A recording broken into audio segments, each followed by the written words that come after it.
নমস্কাৰ, মোৰ নাম ৰাজেশ শৰ্মালী হয়। মোৰ ঘৰ টাঙাবাৰী গাঁও। তাৰপিছত মই টাঙাবাৰী গাঁৱৰ বাসিন্দা হয়।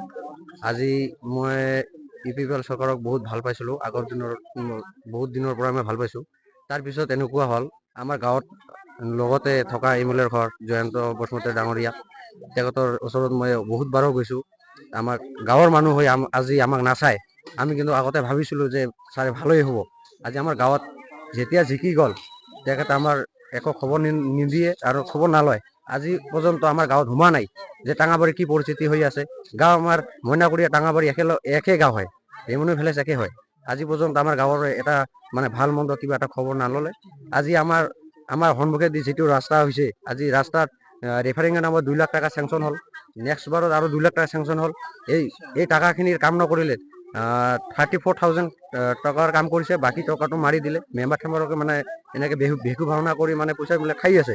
এতিয়া ধৰক আমি গাঁৱৰ যিহেতু আমি বাসিন্দা, তথাপি আমাক গুৰুত্ব ল'ব লাগিছিল MLA কি কয় জয়ন্ত ছাৰ। তাৰপিছত ছাৰে কি কৰিলে, আজি আমাৰ গাঁৱত নাযায়।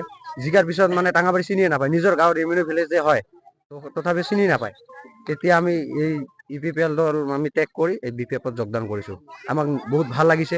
আমি BPF-ত যিখিনি কাম কাজ দেখি আছোঁ, বহুত আগৰ দিনৰ যিমান দিনৰ পৰা আমাৰ 15 বছৰ যে চৰকাৰ কিবা আছিল, চলাই আছিল BPF চৰকাৰ, বহুত ভাল আছিল।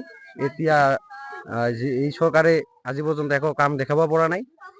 আমি তাৰ কাৰণে BPF-ত আগ্ৰহ হৈ যোগদান কৰিলোঁ। চেন্ট্ৰাল BPF-ৰ অৰ্গেনাইজিং সেক্ৰেটাৰী চন্দ্ৰমাৰীৰ উপস্থিতিত জইনিং প্ৰগ্ৰামত কি ক'ব?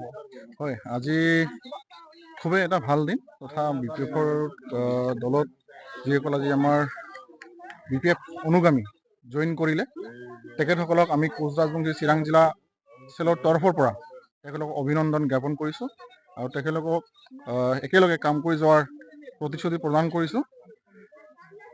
যি আমাৰ আজি যুৱ ভাইসকলে BPF দলত যোগদান কৰিলে, আৰু এটা আচৰিত ধৰণৰ কথা, নিজৰ ঘৰত ওচৰৰ গাঁও জয়ন্ত বসুমতাৰী ডাঙৰীয়া MLA, তেখেতৰ ওচৰৰে গাঁৱৰ ল'ৰা তেখেতসকলৰ কামৰ প্ৰতি অতিষ্ঠ হৈ আজি আনুষ্ঠানিকভাৱে BPF দলত যোগদান কৰিছে।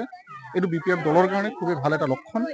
আৰু ইয়াতেই বুজা যায় যে জয়ন্ত বসুমতাৰী ডাঙৰীয়াই যে কোনো ধৰণৰ কাম কৰা নাই, কোনো ৰাইজক যি প্ৰতিশ্ৰুতি প্ৰদান কৰি যেতিয়া MLA হৈছিল, সেই প্ৰতিশ্ৰুতিখিনি পূৰণ কৰা নাই। তাৰ ফলস্বৰূপে আজি তেওঁৰ নিজৰ গাঁৱৰ ল'ৰাই আজি হুৰা হুৰে ওলাই আহিছে, BPF দলক যোগদান কৰিছে, BPF দলক ছাপোৰ্ট কৰিছে। তাৰ কাৰণে আমি খুবেই সুখী। এতিয়া কোড অফ কণ্ডাক্ট লাগিবৰ কাৰণে আৰু বেছি দিন নাই, কেইটা দিন মাত্ৰ মাজত আছে।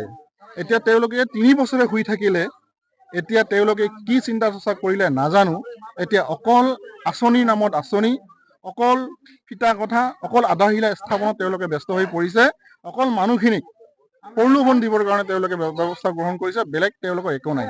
কাৰণ 3 বছৰে তেওঁলোকে UPPL চৰকাৰে একো কাম নকৰিলে, ৰাইজৰ মাজত নোসোমালে। এতিয়া ৰাইজৰ মাজত সোমাবৰ কাৰণে তেওঁলোকে এই আধাৰশিলা আৰু আঁচনিৰ এটা জৰিয়তে তেওঁলোকে ৰাইজৰ মাজত সোমাব বিচাৰিছে। কিন্তু এইবাৰ 2024-ত BTC ৰাইজে গম পাইছে, UPPL হাটাও BTC বাচাও এই অভিযানত অলৰেডি ৰাইজে নামিছে। আৰু ৰাইজে তেওঁলোকৰ প্ৰলোভনত ভুল নাযায়, তেওঁলোকে যি কৰিব ইচ্ছা কৰি থাকক, ভোট ৰাইজে BPF-কে দিব। ধন্যবাদ।